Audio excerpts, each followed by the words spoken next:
Sir ਇੱਕ ਜਵਾਰੀ ਜੂਆ ਖੇਡਦਾ ਹੁੰਦਾ, ਉਹਨੂੰ ਉਤਰਾਹ ਮਿਲਦੀ ਹੈ ਕਿ ਤੇਰੀ ਮਾਂ ਮਰ ਗਈ ਹੈ ਤੇ ਪਹੁੰਚ। ਜਵਾਰੀ ਕਹਿੰਦਾ ਮੈਂ ਬਸ ਇੱਕ ਵਾਰੀ ਲਾ ਕੇ ਆਇਆ, ਤੁਸੀਂ ਐਸਾ ਕਰੋ ਨਵਾਣ ਧਵਾਣ ਦਾ ਬੰਦੋਬਸਤ ਕਰੋ, ਕਫਨ ਦਫਨ ਦਾ ਬੰਦੋਬਸਤ ਕਰੋ ਤੇ ਮੈਂ ਪਹੁੰਚਦਾ ਪਿਆ ਵਾਂ।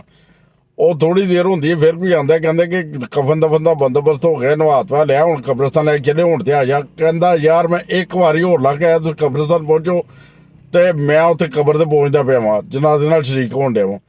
ਉਹ ਕਬਰਸਤਾਨ ਜਦੋਂ ਜਾਂਦੇ ਨੇ ਉੱਥੇ ਵੇਖਦੇ ਨੇ, ਉੱਥੇ ਵੀ ਕੋਈ ਨਹੀਂ ਆਉਂਦਾ, ਉਹਦੀ ਤਦਫੀਨ ਵਗੈਰਾ ਕਰ ਦਿੰਦੇ ਨੇ।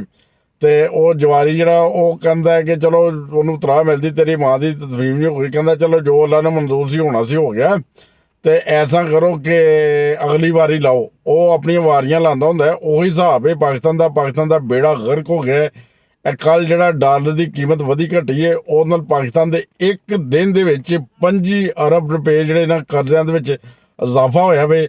ਅੱਜ ਦੀ ਸੂਰਤ ਰਿਹਾ ਵੇ ਕਿ 35 ਰੁਪਏ ਪੈਟਰੋਲ ਤੇ 35 ਰੁਪਏ ਜਿਹੜਾ ਡੀਜ਼ਲ ਵੱਧ ਗਿਆ। ਹੁਣ ਉਸ ਮੈਨੂੰ ਨਹੀਂ ਪਤਾ, ਉਸ 95% ਸਾਡਾ ਮੀਡੀਆ ਵੇ ਜਿਹੜਾ ਇਸ ਟਾਈਮ ਖਾਮੋਸ਼ ਹੈ, ਜਿਹੜਾ ਮਾੜੀ ਜਿਹੀ ਗੱਲ ਤੇ ਕਹਿੰਦਾ ਸੀ ਪੈਟਰੋਲ ਦਾ ਬੰਬ ਗਿਰ ਗਿਆ, ਆਵਾਮ ਤੇ ਪੈਟਰੋਲ ਦਾ ਬੰਬ ਗਿਰ ਗਿਆ, ਉਹ ਸਾਰਾ ਖਾਮੋਸ਼ ਹੈ। ਮੁਲਕ ਦਾ ਬੇੜਾ ਗਰਕ ਹੋ ਗਿਆ ਵੇ। ਇਹ ਜਿੰਨੇ ਅਦਾਰੇ ਨੇ ਸਾਡੇ, ਉਹ ਸਟੈਬਲਿਸ਼ਮੈਂਟ ਲਾ ਲਓ ਤੁਸੀਂ, ਉਹ ਅਦਲੀਆ ਲਾ ਲਓ, ਜਿਹੜੇ ਸਿਆਸਤਦਾਨ ਲਾ ਲਓ, ਉਹ ਸਾਰੇ ਖਾਮੋਸ਼ ਨੇ, ਆਪਣੀ ਆਪਣੀ ਵਾਰੀ ਦਾ ਇੰਤਜ਼ਾਰ ਕਰ ਰਹੇ ਨੇ। ਯਾਰ ਤੁਸੀਂ ਵਾਰੀਆਂ ਲੈਂਦੇ ਰਹੋ, ਮੁਲਕ ਦਾ ਬੇੜਾ ਗਰਕ ਹੋ ਗਿਆ। ਮੁਲਕ ਦਾ ਇੰਨਾ ਕੁ ਬਰਬਾਦ ਕਰਤਾ, ਮੁਲਕ ਇੰਨਾ ਕੁ ਬਰਬਾਦ ਕਰਤਾ। ਇਕਾਨਮੀ ਜਿਹੜੀ ਹੈ ਬੰਗਲਾਦੇਸ਼ ਨਾਲ ਵੀ ਡਿੱਗ ਗਈ ਹੈ, ਹਿੰਦੁਸਤਾਨ ਨਾਲ ਵੀ ਡਿੱਗ ਗਈ ਹੈ। ਹਿੰਦੁਸਤਾਨ ਤਰੱਕੀ ਕਰ ਰਿਹਾ ਹੈ, ਹਿੰਦੁਸਤਾਨ ਨੇ ਬੇਸ਼ੁਮਾਰ ਤਰੱਕੀ ਕਰ ਲਈ ਹੈ, ਪਾਕਿਸਤਾਨ ਦਾ ਬੇੜਾ ਗਰਕ ਕਰਕੇ ਰੱਖਤਾ ਹੈ। ਇਸ ਨੇ ਆਪਣੀਆਂ ਵਾਰੀਆਂ ਦੇ ਚੱਕਰ ਖੁਦਾ ਦੇ ਲਈ ਆ, ਵਾਰੀਆਂ ਦਾ ਕੰਮ ਛੱਡੋ।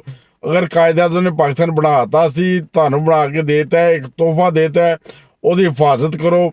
ਉਹ ਆਪਣੇ ਆਇੰਦਾ ਆਉਣ ਵਾਲੀ ਨਸਲਾਂ ਨੂੰ ਮਹਿਫੂਜ਼ ਰੱਖੋ।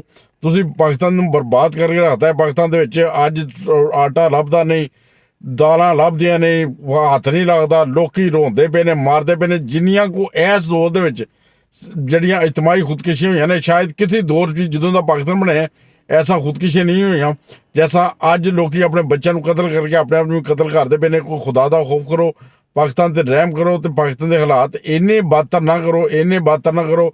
ਜਦੋਂ ਪਾਕਿਸਤਾਨ ਬਣਿਆ ਸੀ ਉਦੋਂ ਵੀ ਇਹਦੇ ਹਾਲਾਤ ਨੇ ਸ਼ਾਇਦ ਜੈਸਾ ਦੇ ਅੱਜ ਇਹ ਤਜਰਬਾਕਾਰ ਹਕੂਮਤਾਂ ਕਰਦੇ ਨੇ, ਜੈਸਾ ਦੀ ਸੂਰਤ ਹਾਲ ਹੈ। ਅੱਜ ਮੈਂ ਸੁਬਾਹ ਸੁਣ ਰਿਹਾ ਸੀ ਸੋਸ਼ਲ ਮੀਡੀਆ ਜਦੋਂ ਔਨ ਕੀਤਾ ਤੇ ਇਸਹਾਕ ਡਾਰ ਸਾਹਿਬ ਦਾ ਲੱਗਾ ਸੀ ਪ੍ਰੋਗਰਾਮ। ਇਸਹਾਕ ਡਾਰ ਸਾਹਿਬ ਇਹ ਫਰਮਾ ਰਹੇ ਸੀ 35 ਰੁਪਏ ਪੈਟਰੋਲ ਵਧਾਤਾ ਹੈ, 35 ਰੁਪਏ ਡੀਜ਼ਲ बढ़ाता है। ਯਾਰ ਹੋਰ ਕਿੰਨਾ ਵਧਾਉਣਾ ਜੇ, ਕਿੰਨਾ ਵਧਾਉਣਾ ਜੇ?